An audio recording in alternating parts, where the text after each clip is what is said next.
네, 안녕하세요. 초기가 아닌 투자를 했다면 불안할 이유가 없습니다. 투자의 멘토 노트 금요일을 담당하고 있는 유세벽입니다. 반갑습니다. 네, 오늘 특징적으로 이제 코스피 시장을 먼저 살펴보게 됐었을 때 마감 시향부터 하고 들어가도록 할게요. 지난 간밤에 CPI 지수가 발표가 되면서 금리 인하 기대감이 굉장히 높아졌는데 그 CPI 발표와 동시에 나스닥 지수가 크게 상승을 했다가 그 상승폭을 400포인트 이상 밀어내면서 시장은 굉장히 크게 빅테크 중심으로 밀려버렸습니다. 하지만 우리 국내 증시는 그럼에도 불구하고 잘 버텨준 그런 하루이지 않았나라고 제 개인적으로 생각을 하고 있는데 코스피가 빠졌는데 무슨 소리야? 라고 하시는 분들도 계실 거예요. 근데 러셀 지수, 그러니까 중소형 집단이 많이 포진되어 있는 그런 지수가 3% 이상 크게 상승을 해주는 약간 아이러니한 그런 상황이 나왔었는데, 아무래도 고금리에 취약했었던 중소형주들의 반란이 미국 증시에서 확인이 됐었고, 그 흐름은 우리나라 증시로도 이어지면서 우리나라 증시에서 코스피 대비해서 상대적으로 약세를 면치 못했던 코스닥 이 좀 그래도 상승 마감을 해주는 이런 모습을 보여줬습니다. 결국에는 코스피 시장은 한 템포 건강한 조정을 지나가는 하루이지 않았나. 한 주를 마감하면서 조금은 아쉬웠지만 그래도 다음 주 더 큰 기대감을 불러일으키게 할 수 있는 그런 건강한 조정이 들어왔지 않나라고 생각을 하고 있고요. 그리고 거기에 맞춰서 코스닥 시장이 되게 상대적으로 약했다라고 말씀을 드리는데, 이제는 소외받았던 성장 섹터 그 종목들을 한번 돌이켜보는 시점이 되지 않았나라고 말씀을 좀 드리고 싶습니다. 그래서 지금 주식 투자를 지금 해야 될까라는 부분을 다시 한번 짚고 넘어가 보도록 할게요. 지수가 어느덧 28,000포인트, 코스닥 종합주가 지수가 28,000포인트를 올라서서 29,000을 찌르려고 하다가 지금 50포인트 언더로 좀 떨어졌는데, 근데 전체적으로 글로벌적으로 보게 된다라고 했었을 때 미국 증시 그리고 대만 증시, 일본 증시 같은 경우에는 굉장히 치고 올라가는 이런 흐름들을 볼 수가 있습니다. 근데 우리나라 지수는 상대적으로 약세를 면치 못했어요. 실적이 나빴냐, 그리고 수출 이런 것들을 못했냐라고 했었을 때 그건 아니었었습니다. 그렇다라면은 중국과 더불어서 힘을 많이 못 썼던 우리나라 증시는 업사이드가 더 열려 있지 않나라고 저는 판단을 하고 있고요.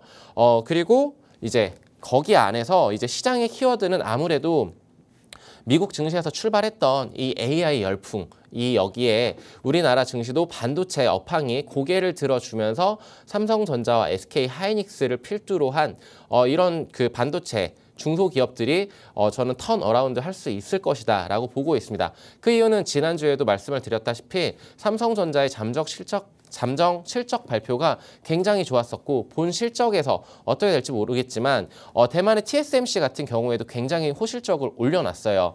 거기에 이제 본격적인 실적 시즌이 도래하고 있기 때문에 AI 반도체 관련한 기대감은 있는 가운데, 유효한 가운데 저는 실적 기반으로 저는 충분히 시장이 좀 더 큰 상승이 나올 수 있지 않겠나라고 보고 있고요. 그리고 전력 인프라는 계속적으로 여기에 곁다리로 끼어들어가는 키워드라고 말씀을 드리고 싶은데, 전력 관련한 그런 종목들, ESS 관련 종목들 기대감이 지금 계속 있는 상황입니다. 그 모멘텀이 유효한 상황에서 실적까지 잘 나와버린다라면 저는 코스피 지수가 3,000포인트 탈하는 시간이 걸리겠지만 가능할 것이다 라고 보고 있고, 밸류업 관련한 프로젝트들도 계속 진행 중이라고 말씀을 드리고 싶어요. 거기에 이제 오늘 수급을 쓸어 갔었던 바이오 관련, 그러니까 굉장히 시나리오가 탄탄한 그런 지금 모멘텀들이 계속 유효한데, 비만 치료제라던가 아니면은 여러 신약 개발 관련해가지고 FDA 승인 이런 이슈들이 있기 때문에 우리나라 바이오 관련 종목들 이제 고개를 들고 제대로 활개를 펼치고 있는데, 과연 과거의 영광을 찾아갈 수 있을 것인가는 이제 종목 하나하나의 특성을 좀 따져보면서 대응을 하시면 좋을 것 같다라고 말씀을 드리겠습니다. 그래서 리스크 요인은 결국에는 금리 인하 지연이라고 지난주에도 말씀을 드렸었는데, 지금 금리 인하 지연된다라는 거는 파월의 입에서 벌써 상원 하원 의원의 청문회에서 벌써 밝혀졌다라고 보고 있고, 지금 금리 인하 가능성이 85% 이상이라고 지금 시장은 예상을 하고 있습니다. 그리고 지정학적 리스크 혹은 불확실한 미국 대선 결과 이런 것들은 리스크 요인이라고는 할 수 있겠지만 불확실성을 제일 싫어하는 게 주식시장이라고는 하지만 결국에 대선이 있던 해에는 미국 증시는 굉장히 강했습니다. 거기에 맞춰서 우리나라 증시 또한 커플링 현상을 보여준다라면 충분히 저는 올라갈 수 있을 것이다 라고 보고 있고요. 지금은 이제 키 맞추기 단계, 그러니까 중소형주들 테마성으로 좀 그 주가가 계속적으로 올라와 준다라면 삼성전자, SK 하이닉스가 살짝은 후퇴할 수는 있겠지만 그래도 키 맞추기가 가능해지면서 코스피 지수와 코스닥 지수의 키 맞추기 그런 현상들이 일어나면서 우리나라 증시에 굉장히 좋은 그 효과가 나올 것이다라고 보고 있습니다. 결론적으로 시간은 좀 걸리겠지만 결국은 3,000포인트 부근을 올 하반기 안에 저는 도달 가능하다라고 보고 있고요. 결국에 이제 다음 주에 주요 일정들이 있겠지만 그런 지표라던가 이런 부분들을 결국은 다 소화를 하면서 특히나 오늘 같은 경우 오늘 밤 PPI 지표를 소화를 해주면서 지수가 한 번에 건강한 조정을 더 줄 수는 있겠지만 가는 길은 방향성은 명확하다라고 말씀을 드리겠습니다. 그래서 결론적으로 말씀드려서 오늘 제가 공개할 그 섹터 관련해가지고는 사실은 지난주에 첫 방송을 하면서 방산을 할까 굉장히 방어적인 성격에 저는 약간 그 계좌를 지키는 것에 먼저 초점을 두고 있거든요. 그렇기 때문에 방어력이 높은 방산을 할까 혹은 미래 성장 가능한 그런 섹터를 선택을 할까라고 굉장히 고민을 했다가 방산을 먼저 얘기를 드렸는데 우선 잠시 쉬었다가 방산에 대한 브리핑을 살짝만 하고 그 이후에 이번 주 다음 주 그러니까 공략해 봐야 되는 그런 섹터로 어디가 있는지 한번 자세하게 짚어드리면서 방송을 이어가도록 하겠습니다. 그럼 잠시만 쉬었다가 이따 뵙겠습니다.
네, 지난주 이제 제가 추천했었던 섹터 관련해서는 방어력이 강했던 굳건한 믿음의 방산이란 주제로 키워드를 잡고 제가 방산 관련해서 종목들을 소개를 해드리고 그리고 지금 현 구간에서도 충분히 매수 타점으로 유효하다라고 말씀을 드렸었는데 그렇다라면은 어떤 흐름이었었는지 그리고 왜 방산에 다시 한번 주목을 해봐야 되는지 간략하게 브리핑을 하고 들어가도록 할게요.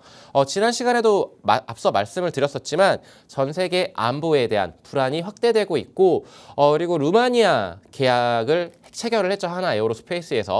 그런 이슈들도 붙어주면서 지금 글로벌 군사비 지출이 2024년 역대 최대 수준이고 앞으로도 그렇게 될 가능성이 굉장히 높다. 기존에도 잘했으니까 앞으로도 그럴 것이야 라고 말씀을 드리는 게 아니고 이 추이는 당분간은 계속되지 않을까. 그리고 결국에는 안보 관련해서는 군비 증강을 해야만 결국 자주국방을 실현을 할 수가 있거든요. 특히나 우리나라 같은 경우에는 내수 만으로도 충분히 어느 정도 소화가 가능하겠지만 수출로 지금 이제 효자 종목을 만들고 있는 방산 관련해서는 저는 지속적으로 방어력이 강하기 때문에 좀 담아가야 되는 그런 섹터라고 보고 있고 결국에 방산의 경쟁력을 뽑아보자면 유럽이나 아니면 미국이나 이런 국가들에 비해서 대규모 생산 능력을 가지고 있고 그리고 빠른 납기가 가능하다. 거기에 가격 경쟁력까지 반토막이다. 이런 부분은 우리나라 제품에 대한 그런 K방산에 대한 기대감을 충분히 높여줄 수 있다라고 보고 있고요. 높은 수준의 무기체계 가동률과 신뢰성을 가지고 있기 때문에 왜냐하면 실전에서 지금 배치돼서 싸워보면 K9이 자주포 시장을 거의 점령을 하고 있거든요. 이런 부분들에 비춰봤었을 때 저는 우리나라 방산 경쟁력이 굉장히 굳건하다라고 말씀을 드리고 싶습니다. 그래서 지금 매크로적으로 살짝은 결국에 제가 3,000포인트를 가는 방향성에서 방어력이 강한 왜 방산을 지난주에 추천을 했었냐라고 말을 했었을 때 매크로적인 불확실성이 분명히 존재하고 있습니다. 불확실성을 제일 싫어하는 것이 주식시장이라고 말씀을 드렸는데 결국에는 매출과 이익의 성장이 가능한 그런 섹터를 지금 봐야 되고 해외 수주 모멘텀이 계속적으로 붙어줄 수 있는 결국에 기대감을 먹고 사는 것이 주식이기 때문에 이런 부분들이 저는 충분히 방산 쪽에서 모멘텀을 받을 수 있다라고 봤었고요. 그리고 실적 시즌입니다. 여기에 이제 납기를 한 그런 방산 매출이 이제 찍혀줄 것이기 때문에 호실적을 저는 기대를 하고 있고 가격적인 부담이 사실은 좀 높은 상황은 맞아요. 하지만 충분히 더 업사이드가 열려 있다라는 관점으로 저는 방산을 지난주에 말씀을 드렸었고 그렇다라면은 방산 5대장 종목들을 한번 보도록 할게요. 하나에어로스페이스의 경우에는 제가 시가 부근을 이렇게 그어놨거든요. 월요일 날 장에서 24만 원 출발을 시가를 시작을 해서 결국에 지금 현재는 27만 원까지 찍어 주었다가 25만 원 살짝 밑으로 밀린 모습을 보여줬지만 저는 형 구간에서도 지금은 조금 눌림목을 좀 기다려야겠죠. 근데 만약에 제 방송을 듣고 하나에어로스페이스라던가 다른 여타 종목들을 방산 쪽을 담아뒀다면은 전 포트에 비중이 아주 큰 비중은 아니지만 그래도 내 계좌를 지켜줄 수 있는 섹터로 방산을 꼽고 있기 때문에 저는 충분히 유효하다라고 말씀을 드리고 싶고요. 그리고 LIG 넥스원 같은 경우에도 시가가 19만 5천 원 부근이었습니다. 근데 쭉 지금 월요일 날 시작 이후에 모멘텀들이 계속 붙어줬기 때문에 상승을 해줬다가 오늘 그 대부분의 종목들이 하락한 가운데 조금 밀려줬어요. 20만 원까지 좀 밀려줬지만 LIG 넥스원도 계속적인 수주 모멘텀과 그리고 안정적인 실적 이런 것들을 기반으로 해서 충분히 업사이드가 열려 있다라고 다시 한번 강조를 드리고 싶고 반면에 한국항공우주 같은 경우에는 49,500원의 시가로 시작을 했다가 지금 많이 조금 밀렸죠. 조금 밀렸는데 약 한 1, 2% 정도 이렇게 밀린 상황을 확인을 할 수가 있는데 한국항공우주는 결국에는 우주 사업과 곁들여 가지고 방산 쪽으로도 충분히 수출 모멘텀이 있다라는 부분을 LIG 넥스원과 하나에어로스페이스에 비해서 못 갔던 게 한국항공우주입니다. 그렇지만 한국항공우주의 그런 자체적으로 가지고 있는 기술력을 믿고 있고 그리고 거기에 굉장히 비싼 고가의 전투기를 납품하는 것은 아니지만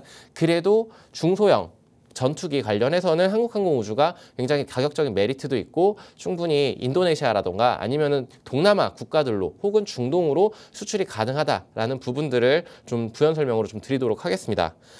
그리고 주가 흐름이 제일 좋았었던 현대로템 같은 경우에는 38,000원 단에서 시작을 해가지고 신고가를 갱신을 하지 못했어요. 하지만 42,500원 라인까지 다시 한번 쳐주는 이런 모습들을 보여주고 있고 방산 플러스 철도 관련해서도 그리고 재건 관련해서도 저는 충분히 현대로템이 주가가 리레이팅 될 수 있는 시점이 오지 않았나라고 보고 있습니다.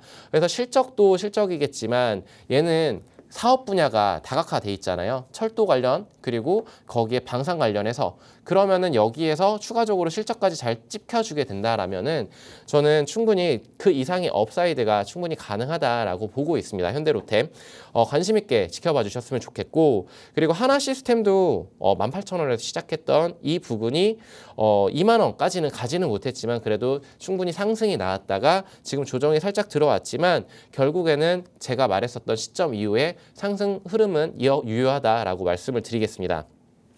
그리고 제가 공략주로서 공략을 했던 코츠 테크놀로지인데 종목이 좀 밀렸어요.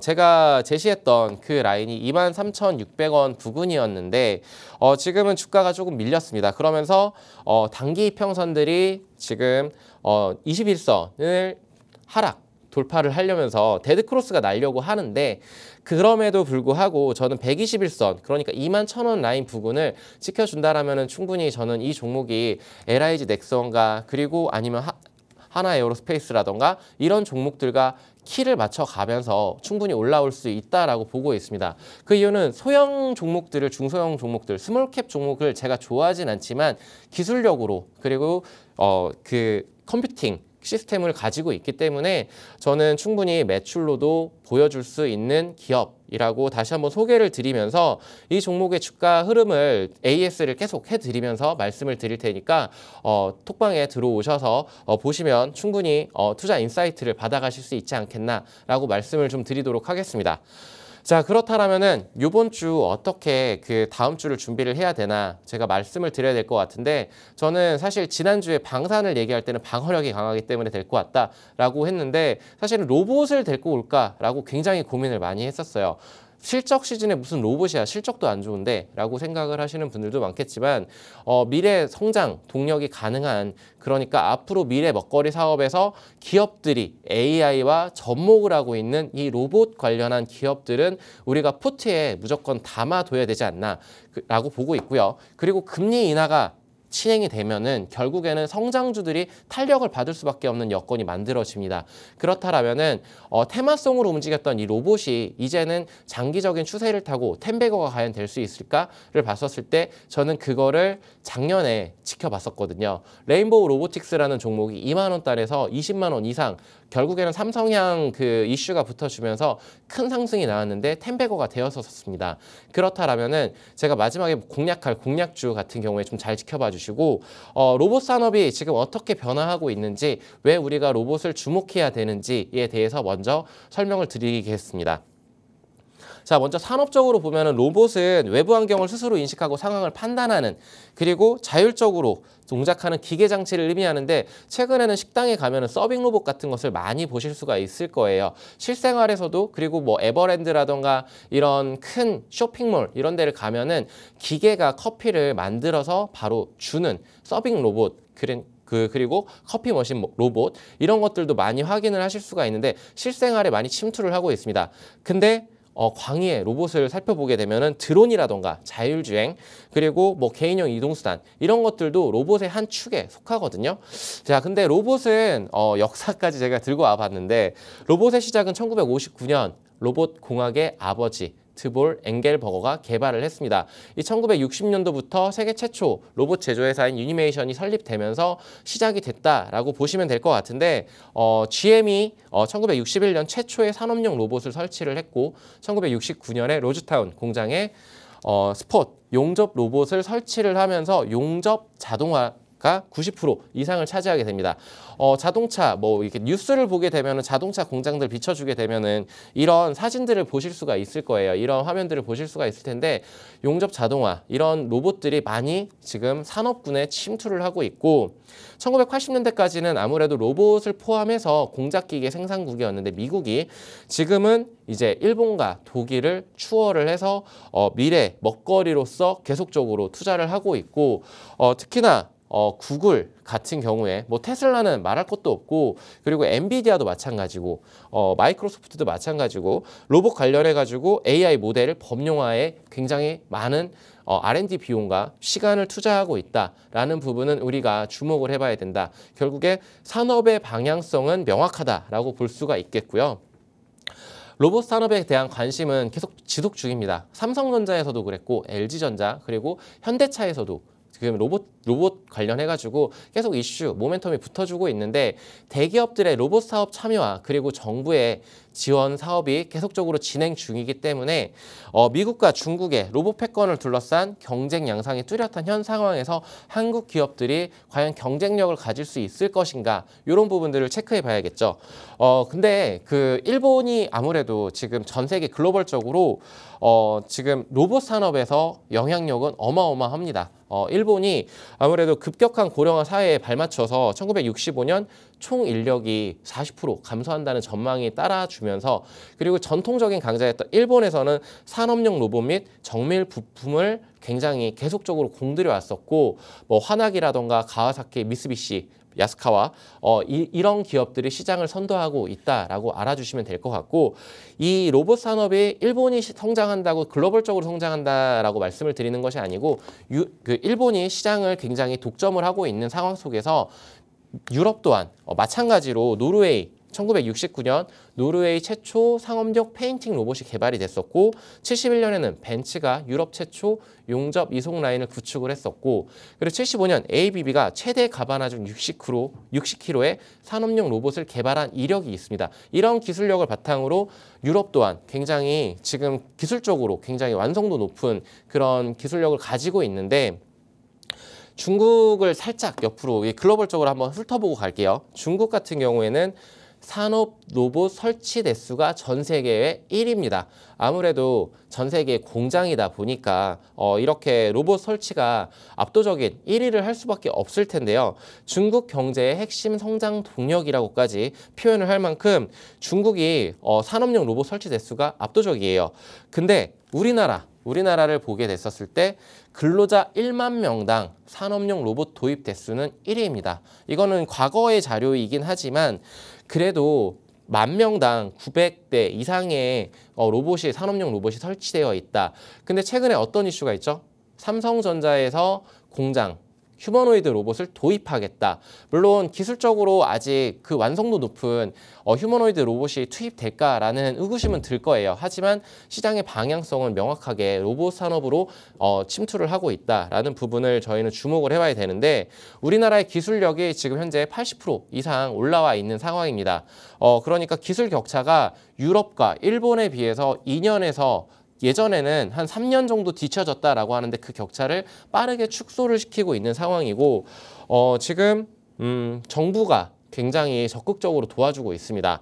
근데 요번 24년도 상반기에 로봇 관련해서 어떤 이슈들이 있었나 살펴보면은 레인보우 로보틱스 같은 경우에 로봇 자동화 구현 신사옥 이런 이슈들도 있고 그리고 주목해봐야 되는 거는 서빙 로봇이 시청자분들도 굉장히 궁금하셨을 텐데 420만 원에 제공이 된다. 그러니까 이 한 대를 도입을 함으로써 인건비가 거의 그 서빙 직원을 하나 뽑게 되면 200에서 300 정도의 고정비가 지출이 되는데 서빙 로봇 한 대를 도입하게 되면은 그러면은 수리 AS 비용들은 들어가겠지만 결국에 인건비를 크게 낮출 수 있는 그러니까 시장에 굉장히 침투를 많이 하고 있고 산업용 로봇이라던가 서비스 로봇 그리고 그 협동 로봇 이런 시장들이 계속적으로 부각이 될 수밖에 없고 지금 레인보우 로보틱스, 두산 로보틱스 그리고 여기에는 안 나와 있는 현대 로보틱스 이런 우리나라를 대표하는 3대장들이 굉장히 좋은 흐름들을 보여주고 있고 계속적으로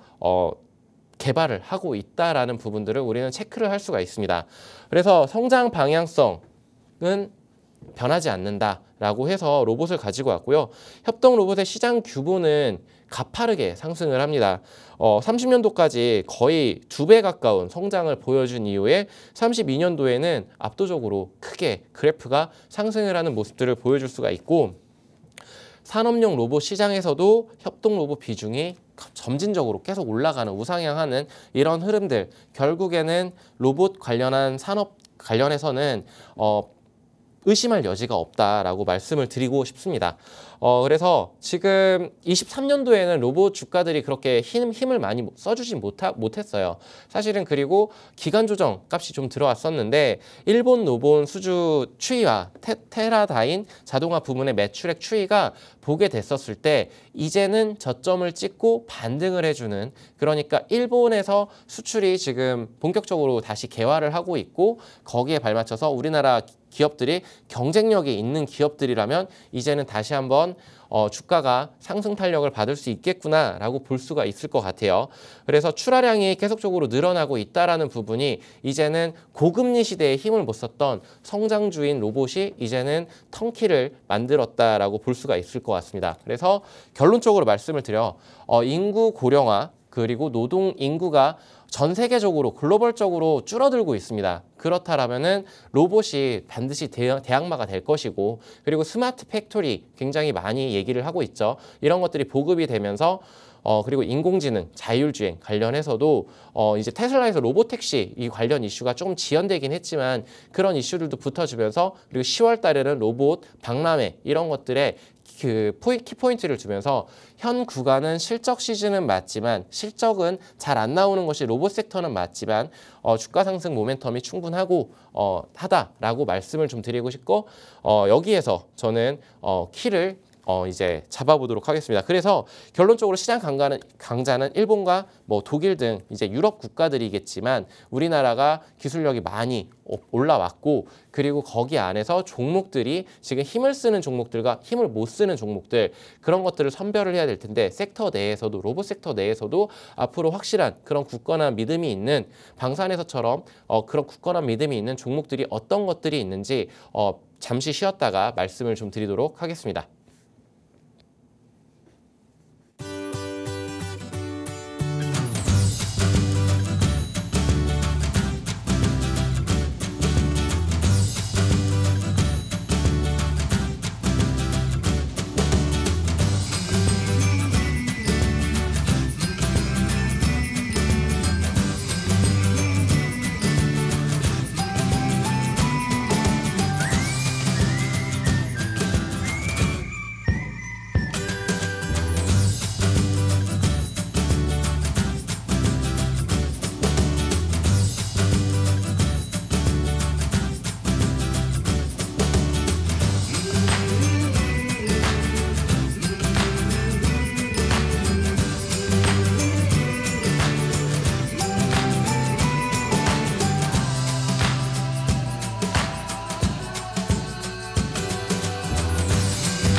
네, 방금 이제 로봇 산업이 이제 불변이다라는 주제를 가지고 로봇 관련해서 브리핑을 좀 드려봤는데 로봇 시장이 결국에는 성장주이기 때문에 금리 인하가 찾아오고 9월 달에 인하를 하고 그리고 11월 달에 또 한 번의 인하가 있다라면은 저는 충분히 성장주들이 이제 고개를 제대로 들어 올리고 화이팅 넘치게 다이나믹하게 상승을 할 수 있는 올라갈 수 있는 그런 모멘텀이 있다라고 말씀을 드렸고요. 그렇다라면은 주가적인 측면에서 보면은 어떤 종목들을 살펴봐야 되는지 대표적으로 말씀을 좀 드리도록 하겠습니다. 자, 먼저 두산 로보틱스를 들고 와봤어요. 오늘 어저께 이슈가 있었었죠. 두산그룹의 지배구조 개편에 따라서 두산 밥켓을 100% 자회사로 편입을 하게 되면서 굉장히 큰 상승을 보여줬던 오늘 하루였는데 두산 로보틱스 같은 경우에는 국내 매출 1위의 업체입니다.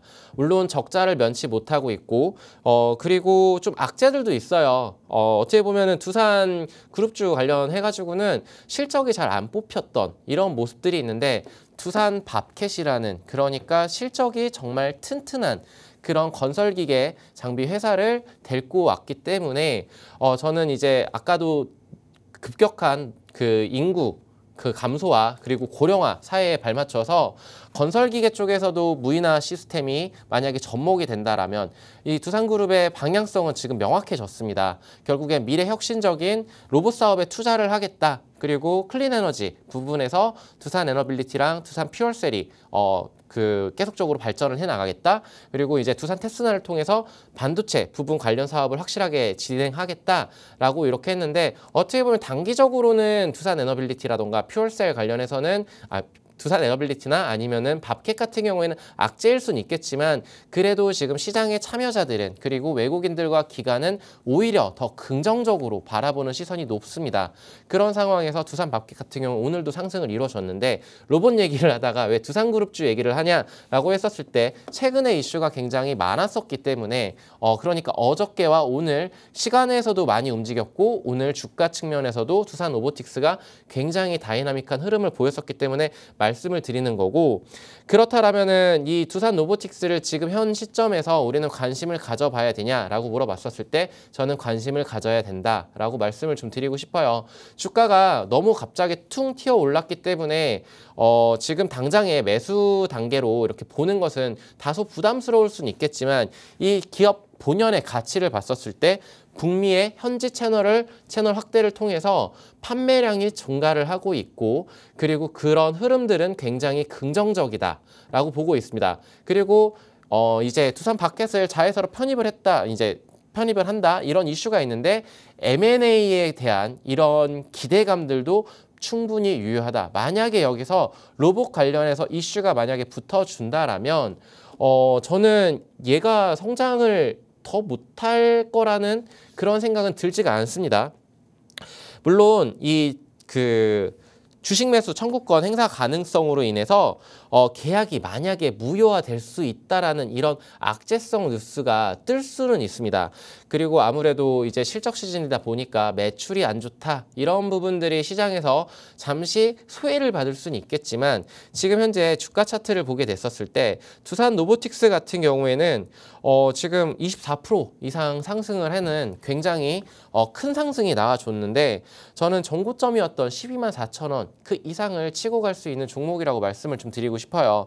그렇지만 현 단계에서 공략을 하기보다는 조금의 눌림목이 왔었을 때 그때 공략을 해보면 더 좋지 않겠나라고 보고는 있지만, 결국에는 이 자체 사업으로 영업이익이 전자 부분이라던가 폴더블폰, 신제품, 양산의 대응으로 성장 및 수익성이 개선이 조금씩 될 거고, 하반기 신규 고객 매출 확대 이런 부분들을 봤었을 때, 그리고 밥캣에서 이제 이익단이 올라오기 때문에 재무가 튼튼해질 수 있는 두산 로보틱스 같은 경우에는 계속적으로 추가적으로 우리가 포트에 담아두고 추적 관찰을 해야 된다. 그러니까 먼 장기 투자 관점으로는 이런 종목들은 담아놓더라도 만약에 고점에 물렸다고 하더라도 적립식으로 사 모은다라면은 저는 충분히 기대 수익 이상의 수익성을 올리고서 충분히 저희가 계좌를 튼튼하게 만들 수 있다라고 말씀을 좀 드리고 싶어요.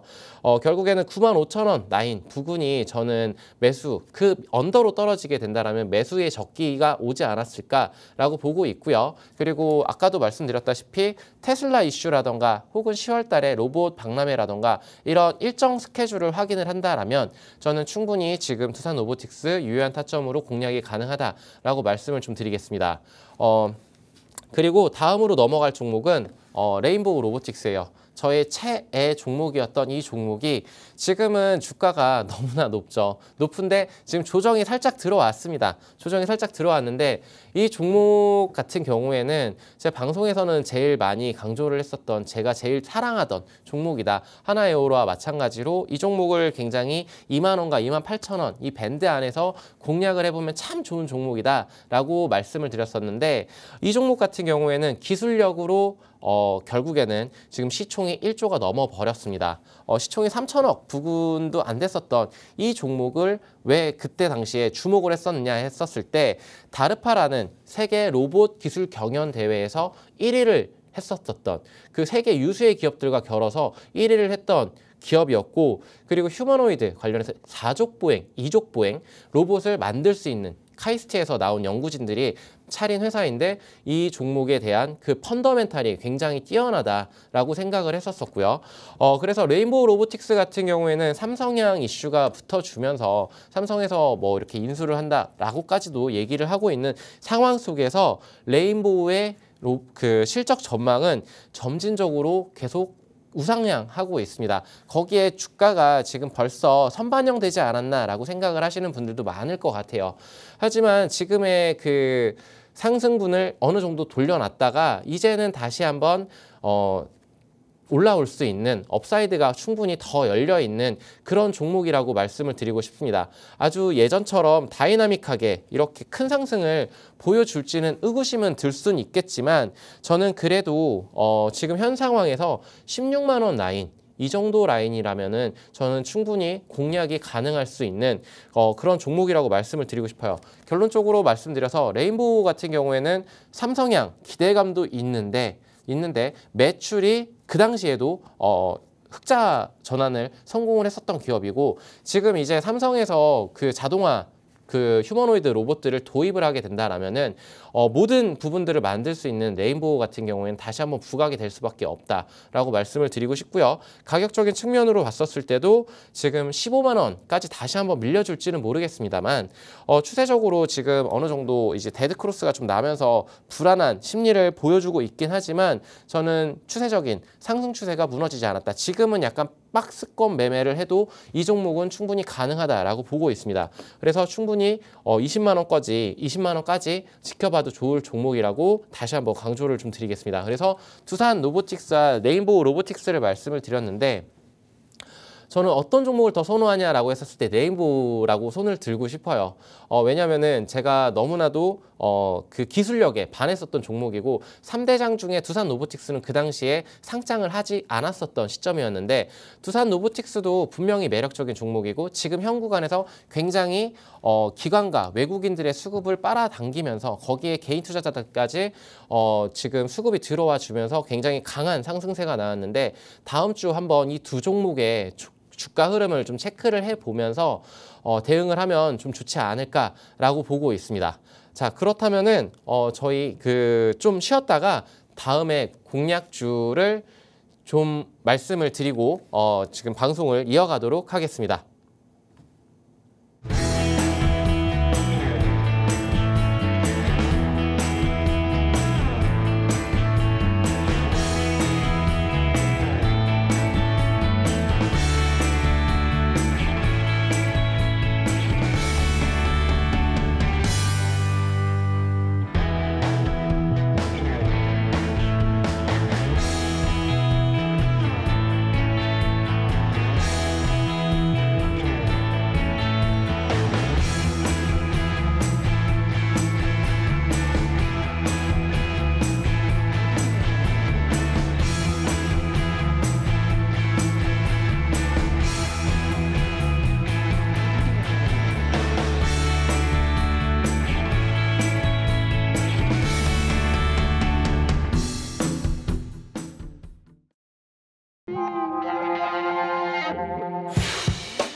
네, 오늘 공략주를 소개해 드릴 텐데, 오늘의 공략주는 종목명은 SPG입니다. 오늘 여러 방송국에서 SPG 얘기를 참 많이 하더라고요.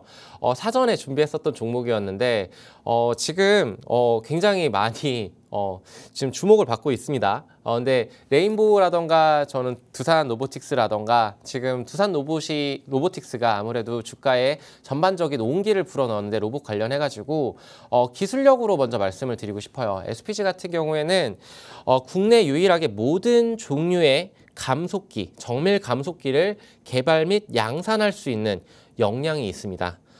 더불어서 세계 최초로 북미 안전규격인 최고 단계, 그러니까 TCP를 TCP 시험소로 인정을 받은 그런 종목 기업이라고 봐주시면 될 것 같고요. 그리고 로봇 산업, 여기에 협업 확대가 지금 예상이 되고 있습니다.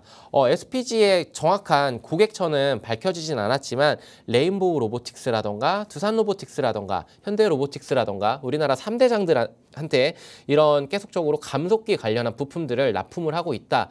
왜냐하면 감속기 시장에서 국내 점유율 1위라고 말씀을 드렸는데, 이런 부분들이 예전에는 다 일본에서 수입을 하던 그런 것들이었거든요. 그런 부품들이었는데 지금 현재 일반 모터의 매출 비중이 좀 높았지만 이제는 AI와 접목된 그런 모터들의 감속기들이 이제 계속 매출이 일어난다면은 저는 이 종목의 주가는 리레이팅 될 것이라고 저는 확신을 하고 있고, 거기에 협동 로봇, 자율주행 로봇, 휴머노이드 이런 다양한 로봇에 다 쓰입니다. 감속기는.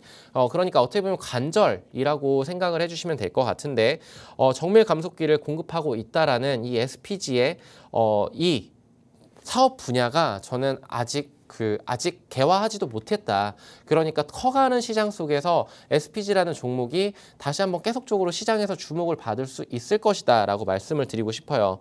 그리고 거기에 맞춰서 이제 안정적으로 매출 같은 경우에 22년도 4,400억 원을 찍었다가 2023년도에는 4천억 언더로 살짝 밀리기는 했습니다만 24년도 지금 이제 아까도 계속 말씀을 드렸었던 금리 인하 시기의 성장주를 미리 이제 포트에 담아둬야 되는 시기가 도래했다라고 보고 있습니다. 주가가 지금 뭐 다이나믹하게 뭐 한 달 이내에 두 달 이내에 튀어오를 것이다 라고 지금 말씀을 드리는 것이 아니고 저는 아까 첫 멘트에서 말씀을 드렸다시피 투기가 아닌 정말 투자다운 투자를 해야만 우리가 계좌에 진짜 수익다운 수익을 올릴 수가 있을 거라고 보고 있는데 이 종목 같은 경우는 지금 현재 그 FA, OLED, 제약바이오 장비, 물류 자동화, 2차 전지 조립 공정에 납품을 하고 있어요. 주요 타겟 고객들이 뭐 DMS, 세메스, 톱텍, 로보스타, SFA, LG화학, SK이노베이션, 천마 뭐 이런 그 굴지의 회사들한테 지금 납품을 하고 있고 이 쓰임이 굉장히 다양합니다. 뭐 2차 전지 라인도 있고 반도체 라인도 있고 이제 삼성전자에서 반도체 라인에 깔아버리면 이제 레인보우 로보틱스의 수주를 받는데 레인보우 로보틱스에 납품을 하고 있는 게 또 SPG입니다. 거기에 추가적인 주가 상승 모멘텀이 충분히 받쳐줄 수가 있고 앞으로의 주력 제품은 결국엔 로봇과 반도체 장비, 모션, 컨트롤 시스템 이쪽인데 국내 로봇 업체 대다수의 감속기를 공급을 하고 있다라는 점을 저는 가장 높은 점수를 주고 싶어요. 그래서 이제 앞으로 이제 바이오 로봇 관련해서는 뭐 큐렉소라는 종목도 있고 하지만 지금 이쪽 관련해서는 저는 SPG가 국내 탑이다라는 점을 근거로 들어서 이 종목을 좀 봤었는데 지금 추세적으로 하락 추세를 탈피를 했습니다. 그러니까 3거래일 전에 수요일이었죠. 수요일 날 뉴스가 한번 발동이 이슈가 붙어주면서 감속기 납품 이런 사실이 부각이 되면서 근데 사실은 시장은 알고 있었을 거예요. 알고 있었다가 지금 거래량이 수급이 동반되면서 크게 윗꼬리를 달고 밀렸는데 양봉이 나왔죠. 양봉이 나왔는데 그 다음날 목요일 날 도지 양봉이 나와주고 그리고 오늘은 차익 매물이 조금 출회가 된 것 같지만 저는 주가의 상승은 충분히 가능하다. 그러니까 61선이 지켜주는 선에서는 저는 SPG는 공략해 볼 수 있는 종목이라고 보고 있고 뭐 23,000원까지 언더로 밀려준다라면은 다시 거기서 추가 매수를 해서 다시 한번 포트에 뭐 비중을 좀 확대하는 이런 전략으로도 SPG가 더 괜찮을 것 같지 않나라고 생각을 많이 하고 있습니다. 그래서 SPG 관련한 이 종목을 봤었을 때 저는 확신이 있어요. 그 확신이 있어가지고 방송에서 말씀을 드리는 거고 자세한 투자 인사이트를 좀 듣고 싶으신 분들은 제가 이제 요번 주 같은 경우에는 톡방에서 많이 인사를 드리진 못했지만 제 인사이트를 톡방에 들어오신다라면은 제가 계속적으로 자료 업데이트를 해드리면서 공유를 해드리도록 하겠습니다. 자, 그렇다라면은 다음 주 이제 우리 증시를 대비를 해야 될 것 같은데 저는 이렇게 생각을 합니다. 오늘 PPI 지수 발표 이후에 다시 한 번의 그 빅테크 중심으로 차익 매물이 쏟아질 수는 있겠다. 하지만 그 충격이 어저께처럼 급격한 그러니까 400포인트, 500포인트 가까이를 밀어버리는 이런 무시무시한 그런 하락을 보여주진 않을 것 같다라고 예상을 하고 있어요. 결국에 11선까지 나스닥 지수가 밀렸다가 지금 이제 다시 한번 반등을 할 수 있는 그런 시장이 오늘의 마지막 주 시장일 것 같은데 다음 주 관련해가지고 글로벌적으로 주요 일정들이 있습니다. 결국에 우리나라가 많은 산업군에서 기대고 있는 것이 비비고 있는 것이 미국과 중국 증시인데 중국의 GDP 발표가 있고 산업생산 물가 발표가 있고 그리고 중국 그 데이터들 그러니까 지표 발표가 상당히 많이 예정이 되어 있어요. 거기에 이제 월요일 같은 경우에는 미국 그 엠파이어 스테이트 제조업 지수 이런 것들도 발표가 될 텐데 증시에는 큰 충격은 많이 없을 거라고 생각을 해요. 벌써 큰 산은 넘어왔다라고 생각을 합니다. 그래서 만약에 오늘 미국 증시가 조정이 들어온다라고 하더라도 다음 주 우리 증시는 가는 거에 이제 키 맞추기 현상은 조금 일어날 수는 있겠지만 순환매가 돌아가면서 결국에는 시장의 방향성은 잔잔하게 올라갈 수 있고 실적 시즌이기 때문에 저는 충분히 업사이드가 있는 시점이라고 생각을 합니다. 그래서 지금 투자에 저는 해야 되는 그런 시장이지 않을까라고 보고 있고요. 좀 더 안정적인 보수적인 투자를 하시는 분들이라면 다음 주에 이런 지표들을 살펴보면서 중국 산업이 커갈 것인지 아니면 미국 산업이 커갈 것인지 미국이 앞으로 더 업사이드가 열려 있는지 보게 됐었을 때 AI 관련 해가지고 빅테크들의 방향성은 지금은 고점에 따른 숨고르기 장세라고 생각을 해주시고 우리 지수도 마찬가지로 숨고르기 하고 있다라고 봐주시면 될 것 같아요. 그래서 다음 주를 제가 점쟁이가 아니기 때문에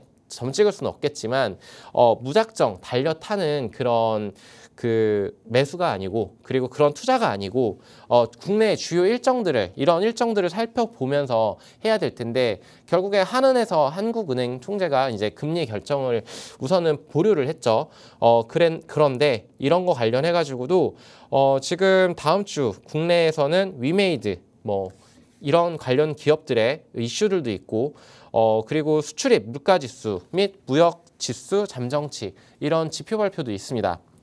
근데 체코 정부의 수요일 날 원전 건설 프로젝트 우선 협상 대상자가 발표가 될 텐데 그렇다라면은 지금 다음으로 갈 섹터를 봤었을 때 안정적인 포트는 방어적인 방산이라던가 그리고 성장 가능한 로봇 섹터를 좀 봐야 되겠지만 그렇다면 단기적인 트레이딩 관점으로 접근을 하시는 분들 같은 경우에는 원전 관련해서도 한번 이슈를 좀 체크해 봐야겠다라고 말씀을 드리고 싶고요. 요거는 약간 번외적으로 말씀을 드리는 거예요. 원전 관련해서는 저는 2010년도 굉장히 화끈했었던 그때의 주가의 흐름을 잊지 못하고 있습니다. 그래서 제2의 원전 르네상스가 올 수도 도래할 수도 있겠구나라는 관점으로 충분히 이 수요일 날 일정을 기다리면서 원전 관련 종목들도 한번 살펴보면 좋을 것 같다라고 좀 얘기를 드리고 있고요.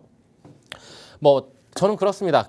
투기가 아닌 투자를 해야 된다라고 거듭 강조를 하고 있는데 포트에 지금 많은 비중이 현금 비중이 없고 거의 포트에 담겨 있어서 손실률이 높은 이런 시청자분들 있고 아니면 지금 주도주들을 공략을 해서 굉장히 계좌를 기분 좋게 만들고 있는 그런 투자자분들도 많으실 것 같은데 저는 굉장히 방어적으로 접근을 하는 그런 멘토 중에 하나예요. 그렇기 때문에 방산을 꼽아봤고 그리고 성장 가능해서 실적 시즌인데도 로봇을 꼽아왔던 거는 앞으로 갈 방향성이 정확하기 때문에 이제 금리나 기대감이 반영이 된다라면은 결국에는 성장주들의 성장이 올라갈 텐데 그러면은 그때 올라타려고 하면 좀 늦습니다. 그렇기 때문에 지금 현 구간에서 대응을 해봐야 된다라고 말씀을 좀 드리고 싶어요.